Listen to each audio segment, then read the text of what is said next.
بسم اللہ الرحمن الرحیم۔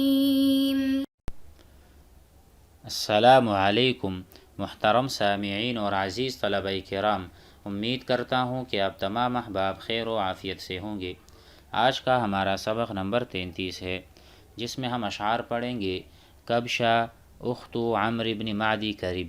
عمرو بن معدی کرب کا ترجمہ اور تعارف گزر چکا ہے، تو ہم بتاتے ہیں کہ یہ اشعار جو آ رہے ہیں اس کا پس منظر کیا ہے۔ تو ان اشعار کی حکایت یہ ہے کہ عمرو بن معدی کرب کا بھائی عبداللہ ابن معدی کرب، جو بنو زبیدہ کا سردار تھا عبداللہ، ایک محفل میں بنو مازن کے ساتھ بیٹھ کر شراب پی رہا تھا کہ مخزوم مازنی کا ایک حبشی غلام اشعار کہنے لگا جس میں بنو زبید کی کسی عورت کی تشبیب تھی۔ اس پر عبداللہ نے غلام کو ایک تمانچہ رسید کیا۔ عبداللہ نے، جو کہ عمرو بن معدی کرب کا بھائی ہے، اس نے ایک غلام کو تمانچہ یعنی ایک چماٹ ماری۔ غلام نے شور مچایا تو بنو مازن نے عبداللہ کو قتل کر دیا۔ عبداللہ کون تھا؟ کبشہ کا بھائی۔ تو اب ہوا یوں کہ معذرت کے نشے میں انہوں نے معذرت بھی کی، عمر کے پاس آئے جو کہ عبداللہ کا بھائی تھا، کہ ہمارے بیوقوف نے تمہارے بھائی کو قتل کر دیا ہے، تو آپ ہم پر رحم کریں، قصاص نہ لیں، ہم آپ کو دیت دینے پر راضی ہیں وغیرہ وغیرہ۔ تو عمر کا بھی ارادہ ہوا کہ دیت لے لے، لیکن جب اس کی بہن کبشہ کو اس کا علم ہوا تو عمر کو قصاص پر ابھارنے کے لیے ذیل کے اشعار کہے۔ چنانچہ عمر نے حملہ کر کے بدلہ لے لیا اور دیت کو چھوڑ دیا۔ تو آئیے اشعار کو پڑھتے ہیں کہ اس میں کس قدر اثر تھا کہ عمر نے دیت چھوڑ کر اور قصاص لینے پر آمادہ ہوا۔ وقالت کبشۃ اخت عمرو بن معدی کرب ارسل عبد الله اذ حان يومه الى قومه لا تعقلوا لهم دمي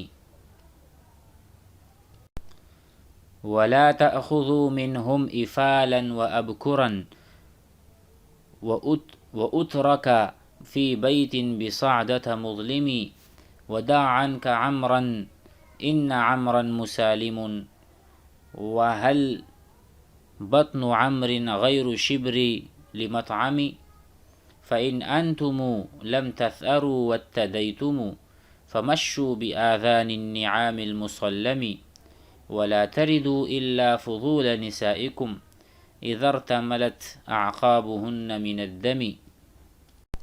ترجمہ کرتے ہیں۔ یہاں پر پہلا شعر ہے ارسل عبداللہ۔ عبداللہ کون ہے؟ مقتول ہے۔ تو عبداللہ نے ایک بات کہی تھی دنیا سے جاتے وقت، ایک وصیت گویا کی تھی۔ ارسل عبداللہ اذ حان یومہ اذ قرب موتہ، جب اس کے موت کا وقت قریب تھا تو انہوں نے ایک پیغام چھوڑا تھا۔ وہ پیغام کیا تھا؟ الی قومہ، اپنے قوم کی طرف۔ لا تعقلوا لہم دمی، کہ ان سے دیت پر راضی ہو کر قصاص نہ چھوڑنا۔ لا تعقلوا کے معنی آئیں گے دیت پر راضی ہونا، یعنی عقل لہ دم فلان، عقل لہ دم فلان، فلاں کے لیے دیت پر راضی ہو گیا۔ تو لا تعقلوا، دیت نہیں لینا، لہم دمی، میرے خون کے بدلے۔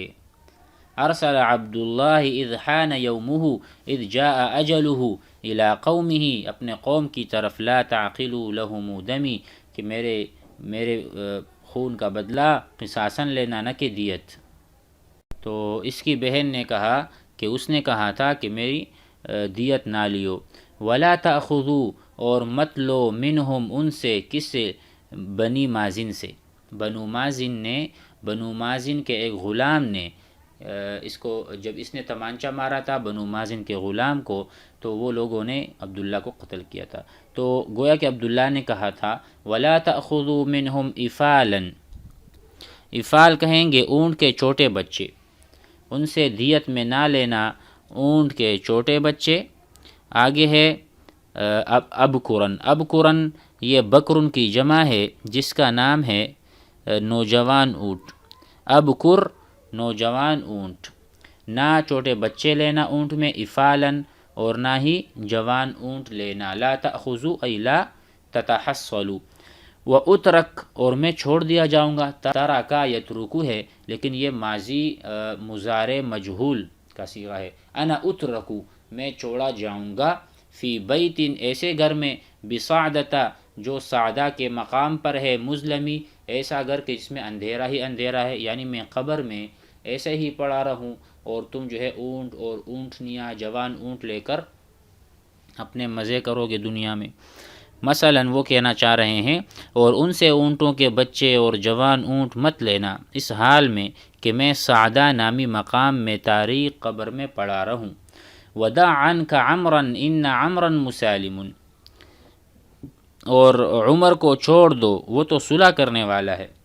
عمرا وہی عمرو بن معدی کرب ہے، عبداللہ کا بھائی. گویا کہ کبشا کہہ رہی ہے ودع عنک عمرا عمر کو چھوڑ دو. ان عمرا مسالم عمر تو مسالم یعنی صلح کرنے والا ہے. وہل بطن عمر کیا عمر کا پیٹ، بطن کہتے ہیں پیٹ کو. وہل بطن عمر کیا عمر کا پیٹ غیر شبر کیا وہ ایک بالشت نہیں ہے. یعنی اگر ایک بالشت عمر کا پیٹ ہے تو اس کے لیے تو کھانا کافی ہے، رزق کافی ہے. ہمارے پاس اتنا کچھ ہے تو پھر کیوں دیت لینے پر ہم اونٹوں کا کیا کریں گے، اس کو کھائیں گے تو وہ تو ختم ہونے والی چیزیں. تو کہہ رہے ہیں کہ وہل بطن عمر غیر شبر کیا وہ ایک ہی بالش نہیں ہے لمطعمی کھانے کے لیے، مطعم کھانا. کہہ رہے ہیں کہ کیا اس کا شکم یا شکم، شکم کہتے ہیں پیٹ کو، کھانے کے لیے ایک بالشت کے علاوہ ہے. جب نہیں ہے تو پھر دیت پہ کیوں راضی ہو رہا ہے، قصاص کیوں نہیں لیتا. فَإِنْ أَنْتُمْ اگر تم لوگ لم تثأروا اگر تم ثأر انتقام نہیں لوگے، الثأر بمعنی الانتقام، ٹھیک ہے. فَإِنْ أَنْتُمْ اگر تم لوگ لم تثأروا انتقام نہیں لوگے، وَاتَّدَيْتُمُ اور تم نے دیت قبول کی، قبلتم الدیت، اتدا یتدی دیت کو لینا قبول کرنا. اگر تم نے انتقام نہیں لیا اور دیت پر راضی ہو گئے، فمشو تو پھر تم چلو، بآذان النعام جانوروں کے کانوں کے ساتھ، المسلمی کٹے ہوئے جانور، ایسے جانور جن کے کان کٹے ہوئے ہوں. گویا کہ یہ عار دلا رہی ہیں، ذلت اسی بات کے. سو اگر تم نے قصاص نہ لیا اور دیت لے لی تو پھر کان کٹے شتر مرغ، نعام شتر مرغ، تو کان کٹے شتر مرغ کے کانوں کو لے کر پھرو. یہ کنایتاً کہا یعنی یہ کنایا ہے ذلیل ہونے سے، یعنی پھر لوگوں میں ذلیل و خوار ہو کر رہو اگر تم نے قصاص نہ لیا. وَلَا تَرِدُوا إِلَّا فُضُولَ نِسَائِكُمْ یہاں پر بہت سخت کلام کر رہی ہے، گویا کہ اور اس کو رسوا کر رہے ہیں اپنے بھائی کو اور اپنے قبیلے کو. وَلَا تَرِدُوا اور تم نہیں لوٹو گے، إِلَّا فُضُولَ نِسَائِكُمْ کہ اپنے عورتوں کے ساتھ تمہاری ملاقات اس حال میں ہوگی کہ عورتوں کے حیضوں میں جب ان کی ایڑیاں خون سے لت پت ہو جائیں گی، یعنی اس سے مراد ان کے ساتھ حالت حیض میں جماع کرو جو بڑی کمینگی کی علامت ہے. وَلَا تَرِدُوا اور تم وارد نہیں ہوتے مگر کہ نساء کے فضول میں، جبکہ نساء بری حالت میں ہوتی ہیں ایسی حالت میں تم پھر لت پت ہو جاؤ. اذا ارتملت تلطخ بمعنی گندا ہونا. میں کہتا ہوں تلطخ الجسم جسم گندا ہو گیا، تلطخ ثوبی میرے کپڑے گندے ہو گئے. تو کہتے ہیں عورت فضول ہو، جب عورت فضول ہو یعنی پاک نہ ہو. اذا ارتملت جب گر جائے، وتلطخت اور گندا ہو جائے، اعقابہن ان کی ایڑیاں، من الدم خون سے، جب خون سے ان کی ایڑیاں رنگین اور لت پت ہوں. تو گویا کہ اس میں یہ بتانا چاہ رہی ہیں اگر تم نہ اترو مگر عورتوں کی حیضوں میں جب ان کی ایڑیاں خون سے لت پت ہوں. یہاں بہت سخت بات کی ہے، یعنی کہ اس کا مطلب یہ ہے کہ عرب اس چیز کو بہت برا پسند کرتے ہیں اور یہ اللہ کے ہاں بھی مکروہ اور ناپسندیدہ عمل ہے. تو گویا کہ ان کو عار دلا رہی ہیں کہ ایسا اگر نہیں کرتے تو پھر اس کے لیے تیار ہو جاؤ، تم اس کے ہی مستحق ہو. عنترہ کے کچھ اشعار ہیں، اس کو بھی پڑھ لیتے ہیں. وقال عنترة بن الأخرس المعني من طين أطل حمل الشناءة لي وبغضي وعش ما شئت فانظر من تضير فما بيديك نفع أرتجيه وغير صدودك الخطب الكبير ألم تر أن شعري سار عني وشعرك حول بيتك ما يسير إذا أبصرتني أعرضت عني كأن الشمس من قبلي تدور. یہ عنترہ ایک اسلامی شاعر ہیں اور اشعار کا پس منظر یہ ہے کہ حنظلہ بن اشہب نے اس کو تکلیف پہنچائی تو یہ کہنے لگا اور انہوں نے یہ اشعار اسی وقت بنائے. اطل حمل الشناءۃ لی و بغضی، میرے بغض و عداوت کو مزید دراز کر. اطل اطال یطیل، دراز کر، اس میں طول پیدا کر. اطل اطال یطیل یعنی آگے بڑھانا، یا سمجھو کہ اس میں طول پیدا کرنا. حمل الشناءۃ، حمل البغض، ہمارے بغض کو اور وسیع کرو. الشناءۃ لی و بغضی، میرے عداوت کو، شناء عداوت دشمنی، اور بغض کو بھی. وعش ما شئت فانظر من تضیر، اور اسی طرح زندہ رہ. عش عاش یعیش، عش زندہ رہ، پھر دیکھ تو کس کا نقصان کرتا ہے. وعش ما شئت، اور زندگی گزار جتنا تو چاہتا ہے. فانظر، اور تو دیکھ لے. من تضیر، کس کو تو نقصان پہنچاتا ہے. ضار یضیر، ٹھیک ہے. فما بیدیک نفع ارتجیہ، تیرے ہاتھ میں کوئی ایسی خیر نہیں جس کی میں امید کروں. فما بیدیک، نہیں ہے، بیدیک آپ کے ہاتھ میں، نفع کوئی نفع، ارتجیہ ای آملہ و اریدہ کوئی بھی نہیں ہے. وغیر صدودک الخطب الکبیر، اس سے مراد اور تیرے اعراض کے علاوہ اور بھی بڑے بڑے امور ہیں. آپ اگر مجھ سے اعراض کرتے ہیں تو اس کے علاوہ الخطب الکبیر، الخطب الجلل، الخطب العظیم، اور بھی بہت بڑے بڑے کام ہیں جس سے میں نمٹ سکتا ہوں. اگرچہ آپ نے اعراض کر دیا، مجھے آپ کے اعراض سے کوئی سروکار نہیں، میرے لیے اور بھی بہت سارے کام ہیں، میں اس میں لگ جاتا ہوں. کہتے ہیں کہ تیری دشمنی کے علاوہ ہر معاملہ بڑا ہے، یعنی تیری عداوت و دشمنی ایک حقیر شے ہے جس کی مجھے کوئی پرواہ نہیں.